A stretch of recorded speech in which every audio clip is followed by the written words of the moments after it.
I think we're all accounted for. So if you want to get us started with the workshop, we can go ahead and proceed. Yep, it's 4:30, so we can officially start our workshop and welcome everybody to our superintendent mid-year evaluation. Thank you. So this afternoon, I wanted to talk, and it's just our annual check-in on the goals that we've established back in August each year related to school board leadership and superintendent leadership. And as you know, that we've identified the superintendent evaluation framework, and each year we select a criterion to focus on. And this year, given the context of what was ahead of us with the pandemic and trying to navigate that, the selection was around standard 6, socio-political context. And within that standard, there are 3 separate criterion, and A, B, and C, and you can see these reflected on the screen here. The A is gains an understanding of the community by interacting with local community members and engaging in community activities. B is engages in local, state, and federal officials in order to protect and promote the interests of children in the district. And C is engages with professional associations, business organizations, and other external groups to gain understanding of the current environment and develop district responses to emerging issues. As I read those, it does seem pretty appropriate that that's where we landed, as a lot of the work this year with working to support you around decision making has definitely been in this arena. The yellow represents where I had self-assessed myself back in August when I met with Connie, at that time board president. Now this is transitioning to you, Tracy, as board president. And blue is where I'm assessing myself now. And if there's only blue, that means that I self-assessed as proficient in criterion A at the beginning and proficient in criterion C in the beginning as well. So although I feel like we've made movement, I don't feel like we're in the distinguished level yet. Just basically a lot of that has to do with the context that we're working in and a lot of changes that are happening all the time. So the other piece that I thought was important is one of the tools that we've been using quite a bit, in addition to just our normal engagement, has been the thought exchange process. And so this gives data from back in this time last year to present, basically. And we've ran 41 different exchanges, almost 7,000 participants with 8,600 thoughts shared and 291,000 ratings. And so I feel like we've definitely utilized this tool this year, and the tool isn't the end all be all. It's a way of helping us understand what's going on in the community and share information. And it also allows the community to understand what their neighbors are thinking, their colleagues are thinking as well. And so I feel like it's been a good resource that we've invested through this year. And so I wanted to provide that feedback for you. The next slides really take in more of the things that you talked about being priorities this year as a board. And so I want to pause here and just see if there's any questions about the standard that we selected, where we're at the mid-year point, that I could answer or address.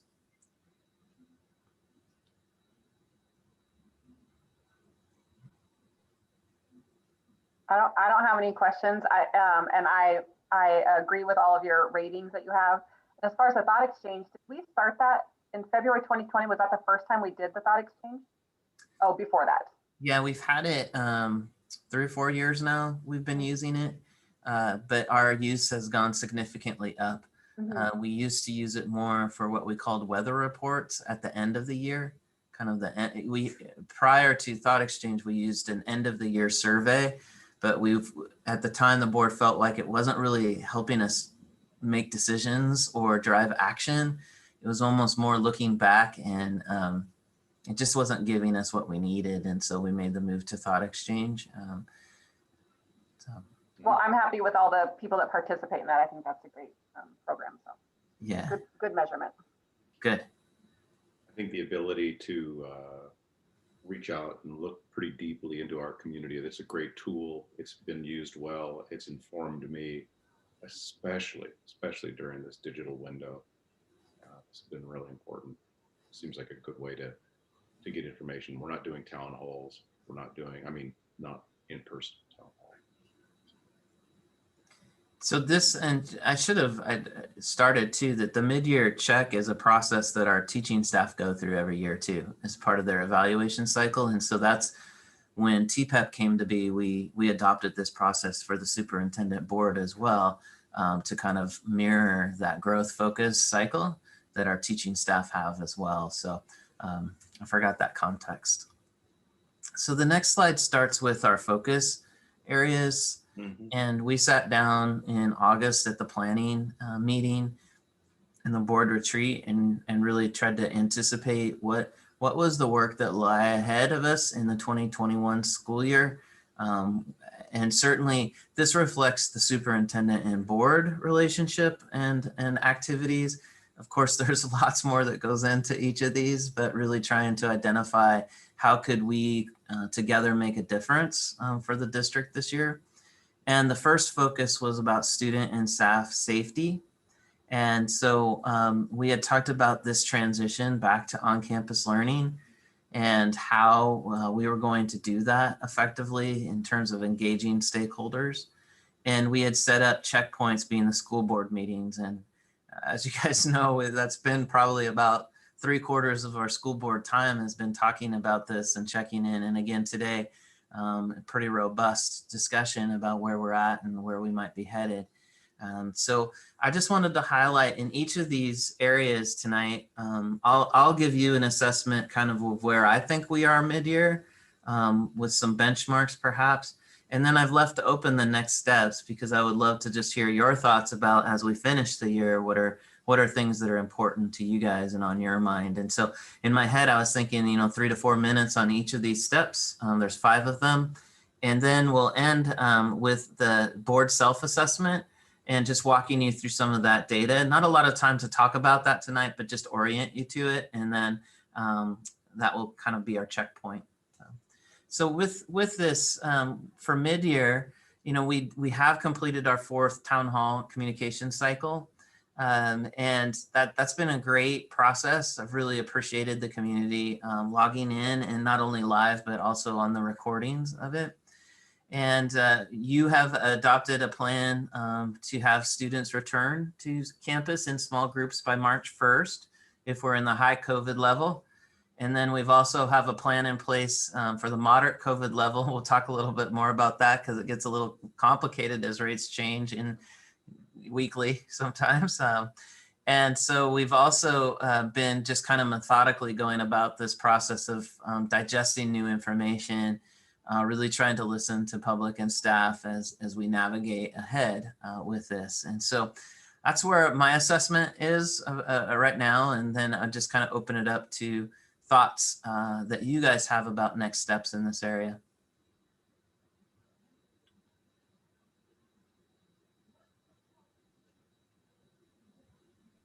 I'll be very interested to check in a week after we do our first return in mass. I'll have a better sense, I think, of what we're hearing from parents.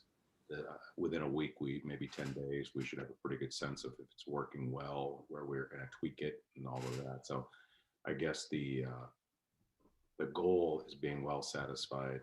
It is clearly being met. We're at least on track to meet it. And I think that slight adjustment earlier at the secondary level makes perfect sense as well, to be sensitive to the small group.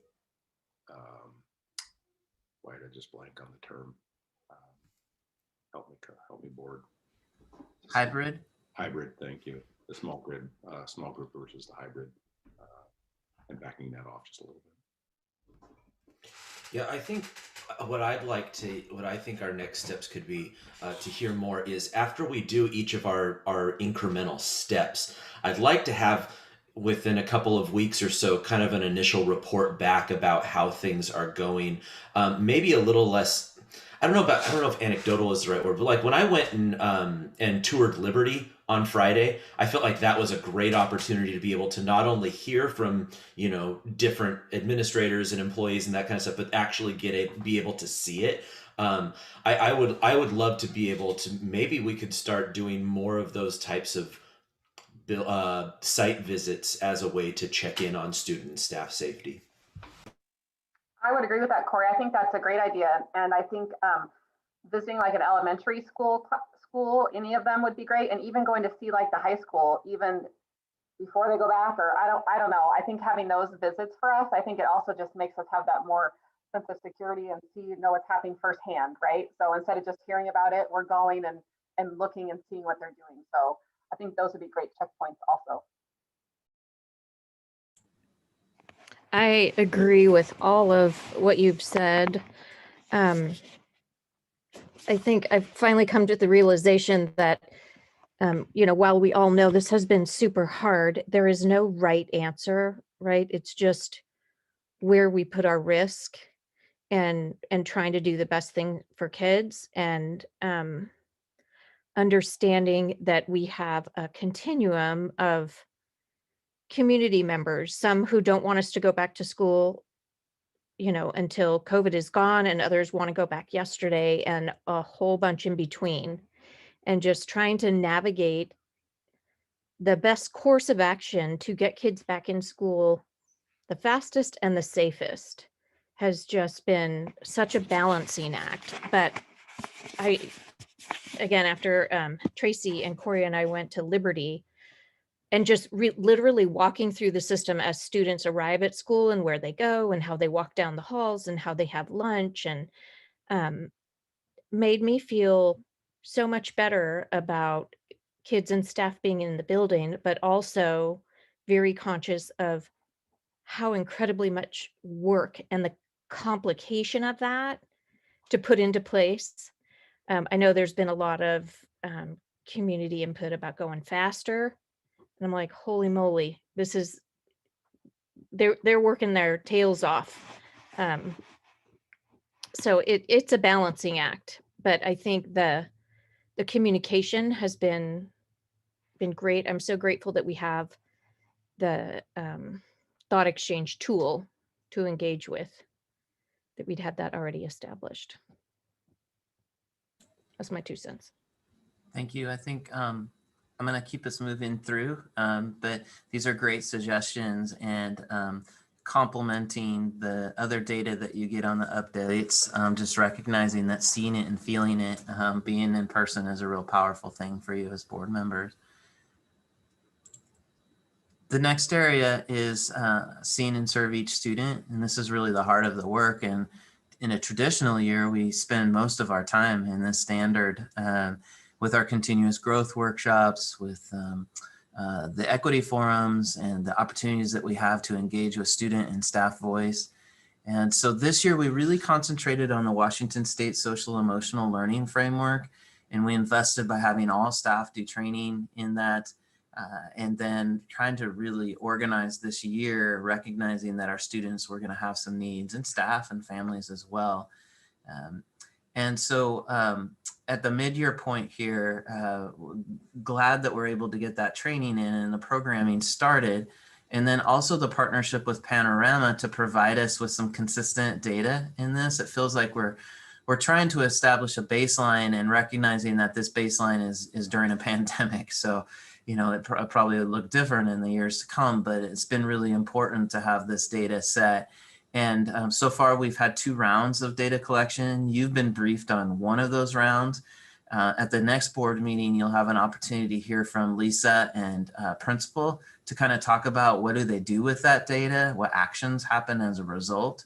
And then we've also continued the Learn Equity Forums, which I know that you've had a chance to participate in. And then the development of the Student Advisory Council at the last board meeting, we approved that structure. So even though we're not, I guess teaching and learning has looked different this year, I still feel like we're making some ground in this area, and I'd be curious about your thoughts and next steps like we did at the last one.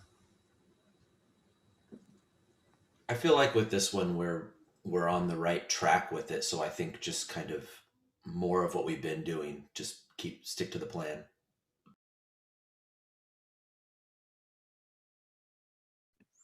I agree. I also want to encourage us to continue to seek out our student voices, because I feel like we've got a lot of data from their parents, but not as much from the kids themselves to see where they're at and what their experience is. And I just hope that as we go forward, we can collect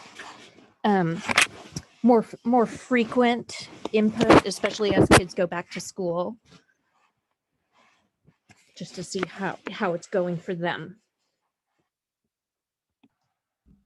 Yeah, I don't think doing even more, like more check-ins, more frequently, shorter check-ins, just doing more frequently with students and family and staff, all three of them, doing those quick push outs wouldn't be a bad thing, especially if they're smaller check-ins. Definitely. Yeah, I kind of worry sometimes about over surveying our families. So I think as long as because I think we'll get diminishing returns at some point. I'm really excited to see where the Student Advisory Council goes. I really feel like that's going to be a good tool for us. I don't have a problem with doing surveys. I just want to make sure that we're really intentional about that. I would echo that on the surveys. I think having a child in middle school and high school, I'm already getting emails from different places and then triple up on them. And I do love the surveys, but you're right, make sure that they are at the right strategic time, I guess, that we send them out.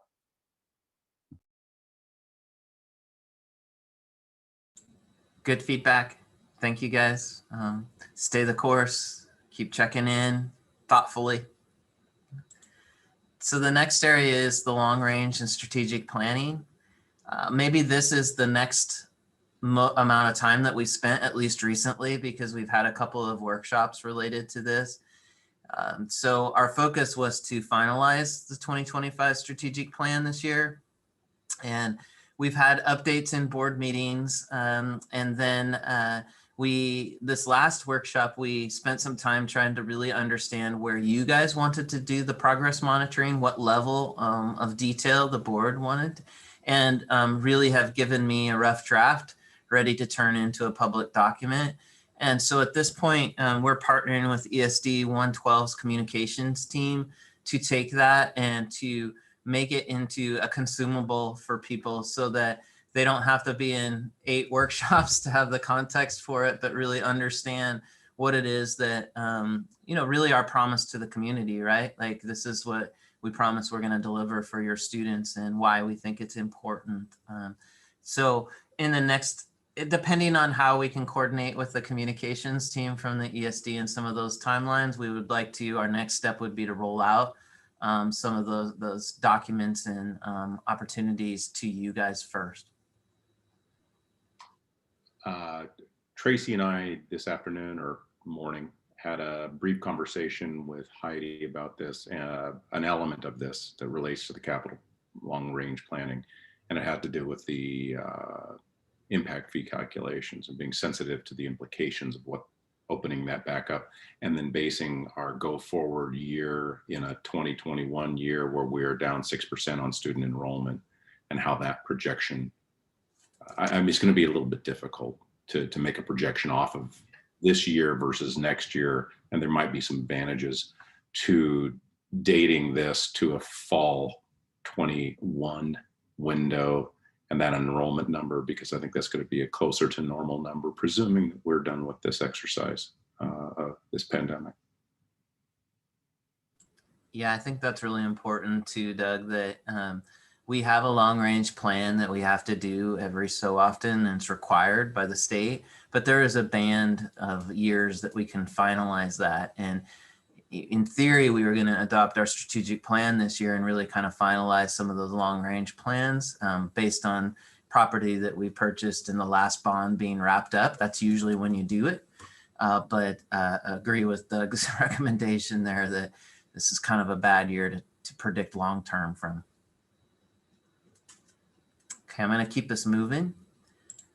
So item 4 is around community engagement, and we had talked about student and staff safety separately, but really I feel like number 1 and number 4 have really merged together as I was reflecting on some of the things that we had hoped to accomplish. And, I noticed that I was noting some of the same things that I noted in the first part. And so we wanted to really engage two-way was a topic that you guys talked a lot about. Like, it's not enough just to push information out, but really how do we figure out what this is going to look like together? And I think there's always room for growth in that area. We also talked about the levies and the renewal of that and how complicated that was going to be during these times, and really trying to engage stakeholders around that. Also, the strategic planning was a part of that. Although we really didn't reach out as much as I'd have liked on the strategic plan to just the broader community. And part of that is bandwidth, like you guys mentioned in the last focus areas, that we have been asking so much about other things that it was hard to get around that. So we relied heavily on Citizens Advisory Committee for that outreach. And so again, 4 town hall cycles complete during this school year. And then 20 plus community meetings, including PTA, Rotary, Chamber, those kinds of meetings regarding just the state of the district and also our renewal levies. And then in addition, this SEL team and support team, Jennifer McMillan, have really continue to increase parent programming. And providing that both live and on demand has been a good asset. I know that parents have benefited from that. I think it's always, how can we get more people to be able to know that that's a resource there? And the other thing that I think that team has done a great job of is responding to parent need and trying to get timely topics. And so not really based on what we think parents want, but really listening to parents and providing it that way. So that's where we're at with community engagement. So one thing on this one that has been a little frustrating in the last couple of weeks is, trying to stay off of social media and whatnot, but hearing people say things about not being able to find things, or a lack of transparency, when in actuality, I think we have some of the most I think we're probably one of the more transparent boards out of there, or around here. I think that maybe it might be wise to kind of do like an audit or a review of kind of the information that we have out there, and is it presented in a way that is easily accessible. I think we've done a great job of pushing a lot of information out to people, and now just making sure that it is, I guess, presented in a way that is easily referenced, doesn't require for example, the budget website we've done. I love that there's a ton of information there for people who want it, but then there's also like that executive summary level page where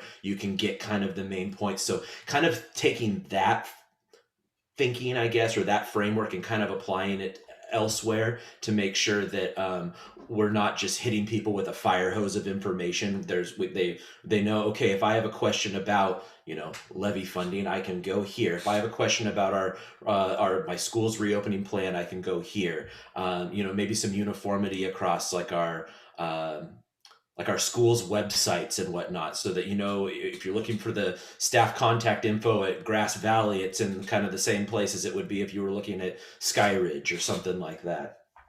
Great feedback. Thank you. Yeah, seeing that transparency is frustrating, and I saw that as well.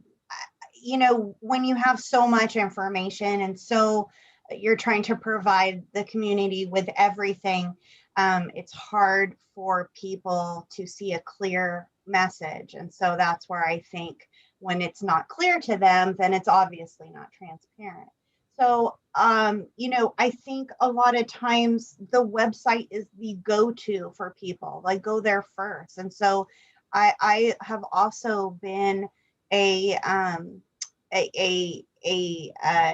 participant of not being able to find links to these webinars that we want to bring families in on. It's you have to really go hunt it instead of serving it up for people. And and saying it again, and then saying it one more time, you know, in a very clear and concise way. You know, being on the CHS town hall, people still wondered, you know, is this the schedule for the rest of the year?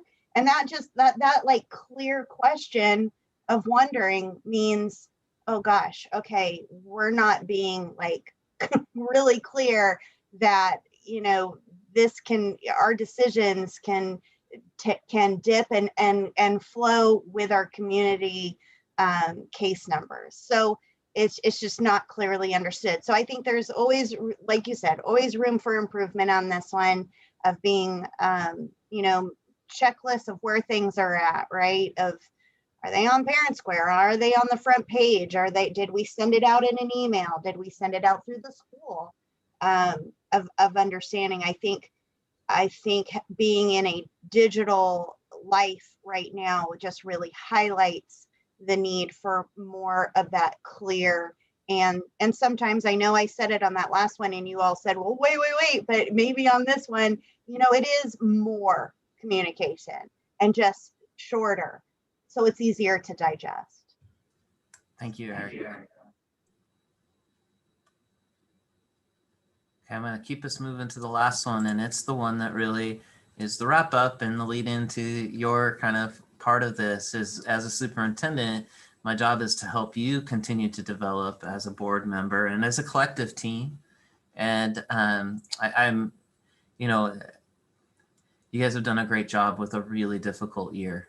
There's been really challenging things to navigate, and I've talked to parents on all sides of this and often say that, you know, being an elected school board member, volunteering for this and trying to serve the community with really difficult decisions is not easy. And I think even when people don't necessarily agree with some of the decisions, they can see that you're not in this for the pay, you're not in this for the power or anything like that. You're in this because you care about the community and the students and families we serve, and you're trying to make the best decisions possible. And so my job is to try to give you information and try to help you continue to grow as a board. And so the last slides we're not going to really talk about tonight, but I call them to your attention because it's our annual survey. And so the board uses the Washington State School Directors Association standards. And so I think there's 6 or 7 standards maybe. And in each of these, we take this assessment annually, and there's a bunch of questions that go into the one standard, and it gives you an overall score of always, most of the time, and some of the time. And so I'm going to quickly kind of go through these. Standard 1 is provide responsible school district governance, and this is going back 5 years of data. So 2020 is the most recent survey, stacked on top of the other years. The second standard is set and communicate high expectations for student learning with clear goals and plans for meeting those expectations. The third standard is create conditions district-wide for student and staff success. The fourth standard is to hold the school district accountable for meeting student learning expectations. And the fifth, engage local community and represent the values and expectations they hold for their schools. And that's it. So as you're looking at those, you're probably reflecting on what is it that I said, or how did I rate that? And I wonder what questions were specific to that. I think the good thing as you look at that is there's been some consistency around all or most of the time that we're able to do this. And there's some very unique decision points that come your way that where you may feel like there's some conflict in holding or representing all the values of the community, especially when those values are very polarized, right? And so we'll talk more about these as we progress. Typically, we do this right after the WASDA conference or prior to the WASDA conference, and we target our professional learning based on that. This year, it was a little different, like everything else in the year. But in theory, then when we identify areas that we want to collectively grow as a board, then we target professional learning opportunities in those areas, and we'll continue to do that. So I think, President Malone, this is probably a good point to pause in the workshop, and it's our mid-year check. So I've got some notes here based on the feedback that you guys gave me about next steps. And then like to maybe suggest that we close the workshop and then go to the executive session. And I think that it was mislabeled. It's actually a possible litigation is the title of the executive session. And so there's a different separate link with a passcode on that. So we'll get out of this link, go to that one, and then we'll come back to this for the board meeting. Okay, so we're adjourning this meeting to go into our executive session. We'll be back at 5:30. Thank you.